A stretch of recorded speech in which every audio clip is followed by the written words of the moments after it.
Сколько вот сейчас много было трудов за 100 лет, великолепных трудов, посвященных истории туркменского народа, кыргызского народа. Корифеи написали. Люди, современные поколения, эти настоящие труды ученых не читали, а какие-то появляются и начинают, понимаете, ссорить нас. Вот это мне не нравится. И мы с этим, и именно с этим должны бороться. Вот Кубат очень хорошо сказал. Видите, что мы идем. Почему вот у каждого народа, нормальных народов, есть понятие общего предка, с которого они начинают свою историю. Вот якуты от Эрелей Баатыра. Скорее, Эрелей Баатыр, он тоже вот от кыргызов. Вот от этой династии идет. И наша задача вот на данном этапе нашего развития вот это вычистить должны. Мы должны говорить на одном, так сказать, одним языком, одними терминами, потому что о нас писали разные ученые. Вот я перед вами сижу, коренной из Алтая. Мне очень не нравится, когда мой Алтай называют китайским. Нету китайского Алтая. Мне не нравится, когда Алтай наш, мой родной Алтай, где жили напрямую мои предки на Иртыше, называют казахским Алтаем. Нету казахского Алтая и нету монгольского Алтая. Это все географы под себя это делали. Монгольский Алтай это и есть Великий Восточный Алтай, где в 9 веке располагалась столица Великого Кыргызского Каганата. И там как раз большое озеро. Монголы, в отличие от сибиряков, не нахальные, не присваивают чужие могилы. Они говорят, Потанина говорили, это кыргызские могилы с конем. Понимаете, они могли бы сказать, никаких кыргызов не было, мы тут монголы живем, дербеты. Нет, они говорят, вот это кыргызские могилы. Озеро, они говорят, Кыргыз-Нор. Понимаете, Байкал это вовсе не Сибирь, Алтай тоже не Сибирь. Это только Сибирью стала эта территория называться с появлением московитов, русских. Вот это стало. А Сибирью была первоначально вот эта небольшая область по обе стороны Урала, очковатые эти места. Нынешняя Тюменская область, север Омской области, север Новосибирской области. А мы не были. Мы были, остаемся Алтаем. Вот наша родина. Поэтому кыргызы помнят, генетически помнят, и исторически помнят, в эпосе помнят это все. Поэтому я призываю именно к этому, чтобы наши ученые, наши писатели вот эти заблуждения не повторяли. Не повторяли. Нашу родину 200 лет назад, после разрушения Иродского государства, две империи великие, китайская, точнее маньчжурская, надо говорить, маньчжурская империя и царская Россия разделили на две части. Потом, когда в Китае пала Цинская династия в 1912 году, халха-монголы отделились, автономию изобрели, и эту территорию опять стали называть монгольским Алтаем. На самом деле Иртыш вытекает из нашего Алтая. Сейчас это на границе нынешнего Китая и нынешней Монголии. Потому что Монголия была провинцией маньчжурского Китая много лет. Казахстанский Алтай возник, он был в составе русского Алтая, царского точно. Понимаете? В 1936 году Сталин, а до этого Ленин отдали этой республике эту нашу территорию, Восточно-Казахстанская область. И то, что вот Каракаба, там есть на той стороне границы то есть советско-китайской, ныне китайско-казахстанской, есть село Каракаба. Там тоже живут остатки нашего народа. Вот это Алтайский аймак называется у них, Алтайский округ Синьцзяна. И Каракаба. И, скорее всего, это Каракаба находится в китайской части Алтая. Но из алтайцев, из всех наших народов, в течение более чем 100 лет выбивали вообще понимание кыргызов, понимание манасов, запрещали. 400 лет назад, когда по договоренности кыргызов переселили оттуда, с Кызылдяра, с Красноярской земли, вообще было запрещено упоминать имя кыргызов. Понимаете? Вот это, поэтому это мы должны постепенно сейчас восстанавливать. Добавление к вам. Теплоухов, археолог, который первый раскопал курганную могилу в Алтае. Он написал, что это принадлежит кыргызам. Да. Его посадили, он умер в 1934 году в тюрьме. Да. И после этого говорить, что это что-то там кыргызское, это вообще было запрещено под угрозой или расстрела, или же пожизненного заключения. Это вот факт. Ну и Берштам такой же. Да, но Берштам полегче, того просто упекли в тюрьму и все. Более того, вот курганная культура Афанасьева, Андроновская, Карасукская, Тагарская, Таштыкская, охватывает 4,5 тысяч лет. Они названы по, где село, где их нашли, Карасук, Тогар это озеро, Таштык это река, Андронов, Афанасьев, все они на Хакасии, на территории Хакасии.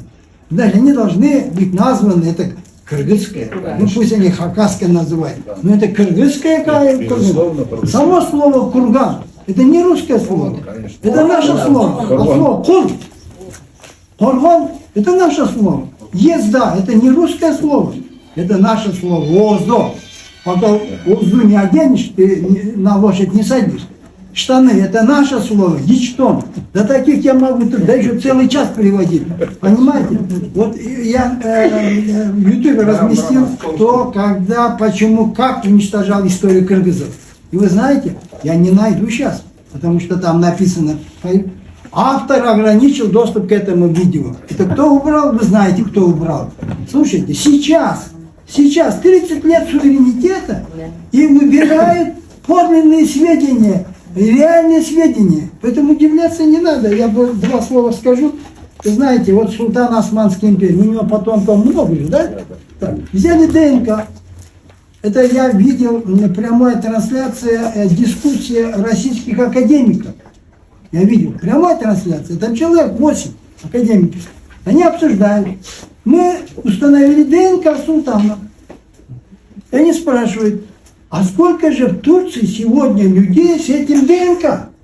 600 лет султаны были султанами. И что? А он говорит, всего 5000.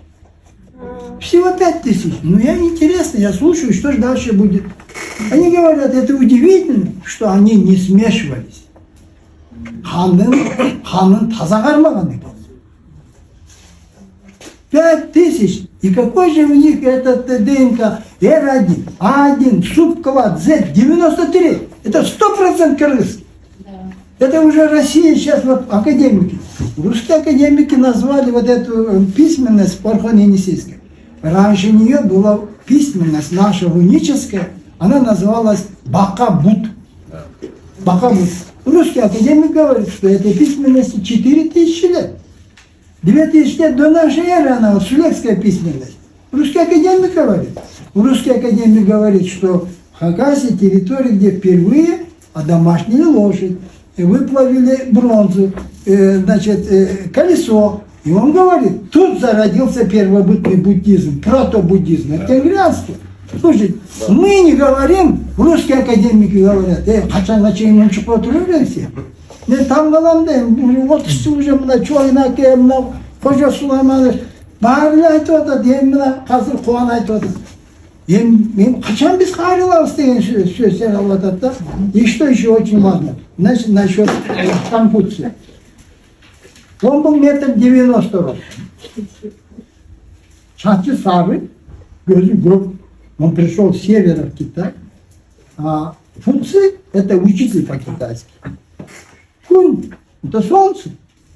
Кун Фуци, он распространял это учение. Что он откуда пришел? С севера пришел. Да, вот Сакьямуни, у Александра Македонского был царь Филипп Македонский. У него при дворе был историк Эфор. Это 4 век до нашей. Он написал книгу о скифах. И он пишет, что Сакьямуни это был выходец из Сака. Он пришел в Индию и там распространял не собственное учение, а то учение, которое у них там было. И он пишет, назовем его условно первобытный буддизм. Так что, когда я встречался с Далай-ламой, там 35 монахов, сразу он оттуда зашел, Далай-лама, 35 монахов, упали на пол, и вот так с коленями на локтях позли к ним, и целовали ботинок. А он увидел в колпаке меня, говорит, слушай, прямой потомок Будды пришел. А ну сюда давай. И от волнения, вон вот так, манжалашып, колтукташып, а когда те 35 человек батынкесин өткөндө.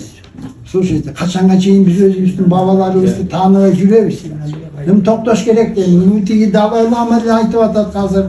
Я был в Мекке, там неделя мероприятия, организация исламской конференции. Этот, в Кабу заходили, там было 21 королей, а внутри тесно. Пустили вместе с королем 12 человек. Там были остальные короли, остальные президенты, премьер-министры. И этот организатор подходит ко мне, а что госсекретарь не должность там, когда при короле, он говорит, пожалуйста, пройдите. Оказывается, они знают хорошо кыргызов. Потому что Саудовская Аравия 500 лет была колонией османских.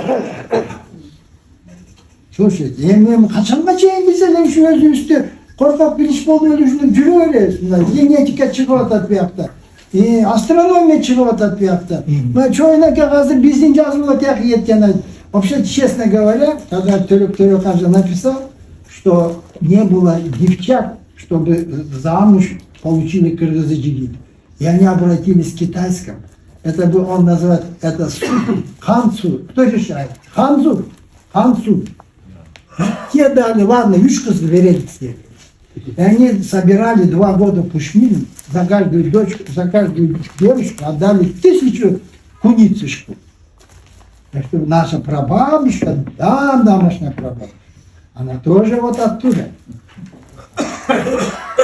Но я не говорю, что это хорошо или плохо. Мы должны знать, откуда мы генетически, откуда у нас мировоззрение. И ханда ийгиликти биздин бабаларыбыз жаратты. Мына топоним, гидронимге келсек, посмотрите, Амурдарья, Өмүрдарья, Байкал, Байкөл, Балыккаш, Балхаш, Саратов, Сарытоо. Ушуну качанга чейин даже Уралда жана традиция Кызылжар, традиция Кашкыр дейт. Ушуну менен мен эмнени айтып коем? Бүгүн жыйын, бул киши абдан биздин башыбызды кошуп атат. Биз себеби ар бирөө өзүбүз иштеп атабыз, кол тийбей, өзүбүздүн шорпобузда кайнап атабыз. Вот английский бог это как он? Год. Это слово кут. Кут. Раньше каждый новый месяц поздравляли ай куттуу болсун. Кутай болсун. Кудай деген сөз ай деген сөздөн келди. Кут деген сөз Кудай деп тияка кетти. Это уже наука, уже неоспоримо. А мы все еще славимся. Вот этот Муратаджи, он написал книгу «Азиатская Европа». Он там четко пишет. Кыргызы являются царской династией тюркских народов. Это уже написано 10 лет назад. Без кыргыз качан, не надо зазнаваться, болгону дейт айтпайбы. Да. Ошон үчүн жерде эми мындайда ушердиликтөөчүлөр эркек болуп атат. Ну, женщина, еркек ештеке жарабайт, кыргыз айтат, аял дейт, кут дейт, еркек пир дейт. Так что биз куттуктаганда имеем женское начало. Чөптөп, сен менин жашым келип калды, мен артыман келет кожошуна, мен артынан тиги чойун аксакал келет атат. А биздин ордубузда ким? Даярдабайсыңар бу. Биз айттык мына азыр эми 1000ден бирин айтылган жок. 1000ден бирин айтылган жок.